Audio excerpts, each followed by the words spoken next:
and in the videos to follow, I'm going to show you how to add content to your page using the best website builder. Let's log in again to your site and take a look. So once you're logged into your site, if a page does not have content on it yet, it will look something like this. At the top, there'll be the navigation bar, and in the bottom, all of the footer content. In the middle of your page, there's the content creation dialog box. This is where you can add all the different types of content to your page. Everything from text to images to slideshows to contact forms. Everything can be added from this one easy to find tool. Now for this example, we're going to look at how to add a hero image to your website. I talked before about hero images in the creative section of this masterclass, but a hero image is typically found on the home page at the top. Now you can put a hero image anywhere on a website, on any page, but in modern website design it is typically found on the home page as the first thing you see whenever you get there. It's usually a dramatic image, a headline to draw you in, and some kind of call to action, a button to click on to take some kind of action. So we're going to look at how to add one of those now. So first of all, click on the page you want to add the content to. So I clicked on the home page, and now you see I've already got some placeholder content on the home page. We just need to add a hero image. So first things first, click on the hero image tab here and start by choosing the imagery. This will open up my image library. Now, if I already loaded the image into my image library, we would see it now. But I have not, so let's choose the file. You can click this and browse where the file is. I've got it saved right here. And it'll upload it to my image library. Now, in the image library, you can add PNG files, JPEG files, or GIF files, or GIF files, depending on what you like to say. You can also drag and drop files instead of choosing them this way. Click on the image that you want to use as your hero image. You can tell that it's selected because of the orange outline and the checkbox. And then once you're ready, click OK, and that will add the image, and it will give us the ability to edit the hero image section. The first option here lets you choose a different image. So let's say you've added the image, but you don't like it, you want to change it out, you can always go back to my image library and choose another image or upload a new image here. I'm going to click cancel for now. Next, we can edit the title. Now, the title's default color is white because the background is dark. So I'm going to show you how to change the color so that we can see it more easily. You can change the color of your fonts right here with this A in the drop down. You can choose one of the pre-selected color swatches, or you can even go to more colors and choose one of these colors, or even input a hex code. Let's say, for instance, that your company has a brand guidelines. They might have information about the hex codes that you can use so that you can use specific colors for your company's brand. So I'm going to add that now. It makes the text black so we can see it. So this is the first thing that someone's going to read when they come to our site. So I'm going to try to think about what we can say to engage them.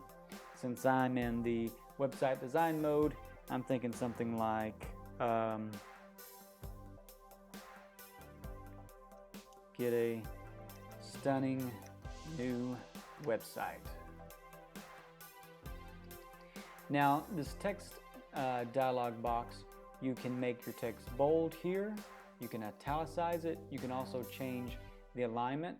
You can align it left, center, right, or justify the text. I'm going to choose center for now. I'm liking the way that's looking. Now you notice there's a preview over here where we can see, it's a little small, but you can kind of see what that hero image section is going to look like once we post it to your page. I'm going to take the italics back off. Next, we can choose the size of the font. There's the default size, extra small, small, medium, large, extra large. I'm going to try the small size. Okay, and you can also add a link to any of the text. For the different link types, you can link to a URL, a page on your site, or your email. Now, the button has more options, but I'll show you that in a second. All right, next we can add a description to this hero image section. So the headline is going to get their attention. We're trying to get them to click that button. Anytime you're doing website design, think about the visitor's journey. When they get there, what action do you want them to take, and how do you intend on getting them to take it? So I've got this headline. I want to add something else to try to entice them to click the button. So first I'm going to go ahead and change this text color again to black so we can see it. And I'm going to say our web team, oh, Cap, don't want to yell at you. Our web team take your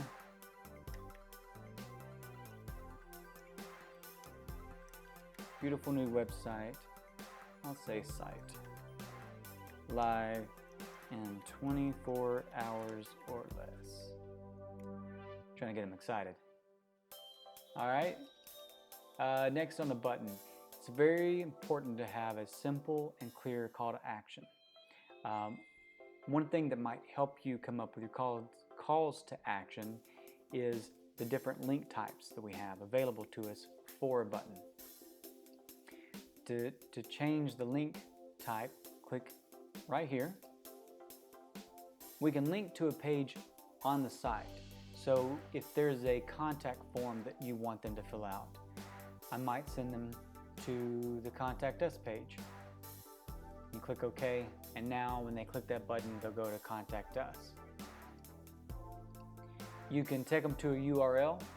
Normally it doesn't make sense to take them outside of your site, but let's say you have a paywall on another web page.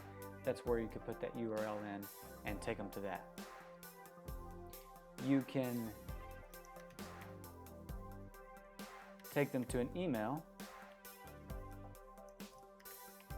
What this will do is when they click the button, it'll actually open up their preferred email, and it'll already have the email address that you type in here in the sender column. I'm sorry, in the recipient column. Now this is really helpful for mobile. A lot of times what you might want the customer to do is just call you now. Call now to get a quote. So you can actually change the link type to tap to call. And then if you put a number in here and someone's on their mobile phone, when they click that button, it'll actually go ahead and dial those numbers for them to make it super convenient and easy for them to call you. I really like that option. For us, I'm going to say get started now. I'm going to put this little arrow here, and I'm going to take them to the services page on our site. Next, you can change the button color. You can do that by moving the cursor around within this box to get different shades of this hue, or you can slide up and down to change the hue this way. You can even input RGB values, HSB values, and you can also input hex codes just like you could do earlier. I'm just gonna play around with the colors here. I'm gonna go for something that kind of matches my image a little bit. I'm gonna go with this kind of red here. You can also change the button text color. Now, anytime you're designing, it's very important to always think about clarity and legibility. You never want to sacrifice those in order to be artistic. So anytime there's text involved, like with a header or with a button, I'm always trying to look at what is going to make it easy for someone to see. So I'm going to try the black, and I'm kind of looking in the preview there to see which one I like better, black or white. I think white has a little bit more clarity, so I'm going to choose to have my button text color be white. You can also change the button justification to be left justified, center justified, or justified to the right. I like the center for now. It looks like it has a good flow. And you can also remove the button if you have a hero image that you really don't need a button for. Now, I personally like to have a call to action in a hero section, because if you've got this big dramatic area where you're getting their attention, while you have their attention, it's good to get them to take an action with you.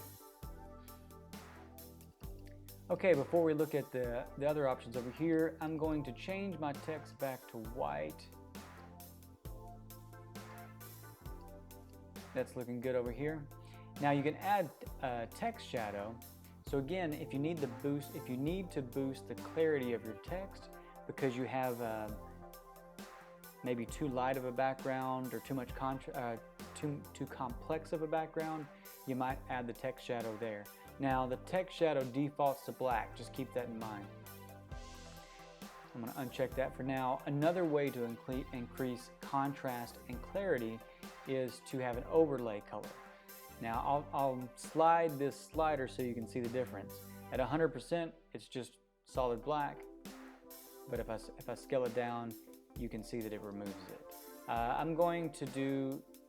I'm just looking in my preview window at the text, and I'm trying to find the sweet spot between being able to see the image and see the text. I like something like that. And you can also change the overlay color too, if it helps go with your image better. So I might actually try kind of a deep purple. Yeah. This slider lets you adjust the row height. Space is really important for designers. Anytime you're designing something, always think about your white space and spacing. So whenever there's space around an object, text or image, it gives your eye somewhere to rest. So having a good amount of space around your content is very good on the eye. It makes it easy on the eye for the visitor to your website. Now, too much space and the content starts to get lost. So I'm going to probably split the difference a little bit here and do something like that. All right, let's click post and take a look at what our new hero image looks like. I'm liking it. Are you liking it? All right, so if you need to edit this post again, you can do that anytime by hovering over it. You know that you're selecting it when you see this blue line all the way around it, and then click edit. This takes us back into the settings that we were just in, and you can adjust any of these things again that you feel like you need to. Now, I'm not going to go over what all of these other options are, but I am going to show you the row settings for now. In the row settings, there's a few more options to really make this thing sing. So, first of all, you can get to the background image here. You can change the background color as well. So if there wasn't an image and you just wanted a color, you could remove the image and then change that background color. Here's the overlay color again. I'll slide it so you can see the difference. And then this is where you can enable parallax scrolling. So I'm going to check this box now and then explain it to you. So parallax scrolling, what it does is it sets the image as a stationary object, and then it allows the content to move over top of it. And what this does is it creates a sense of perspective or depth. Let me show you what it looks like. So now when we scroll, you can see that the image stays still, but the content moves on top of it. Pretty cool, right? Let me take it off again so you can see the difference. See, now the image and the text move as one. I'm liking the way Parallax looks for this, so I'm gonna keep that for now. There's also some animation effects that we can choose. Let's check them out. Here's fade in. The text just fades in from the bottom. I'm gonna refresh so you can see what that looks like again. Now this fade in effect, or any of the animation effects, they'll take place as a user scrolls into that section for the first time. Let's check out the other one, bounce in. And again, I'm going to refresh so you can see that effect again. All right. I like fade in better, so I'm going to keep that one. I think it's pretty cool. You can adjust the height of the row again here, and then you have the full width option. So what this does is it allows the content within this container to go all the way to the edge of the container. Let me show you what that looks like. Right now my text isn't long enough to go to the edge anyways, so let me add some more text and then we can see what that looks like. I'm just going to add some dummy text, which is lorem ipsum. I've actually trained myself to be able to type it. This is a fake language that designers use to fill up placeholder copy.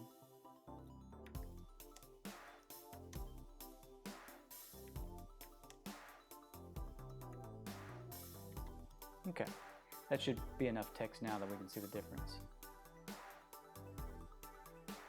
See how the text goes all the way from edge to edge? Now when I take that off,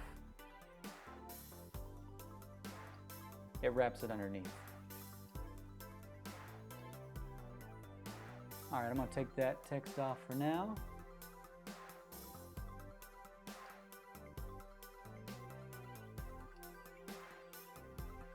Very cool. Last thing, let's take a look at what our hero image looks like in preview mode. So just click this preview link here. And then now we can see what it looks like on desktop, on a tablet, and mobile. It's looking good on all three.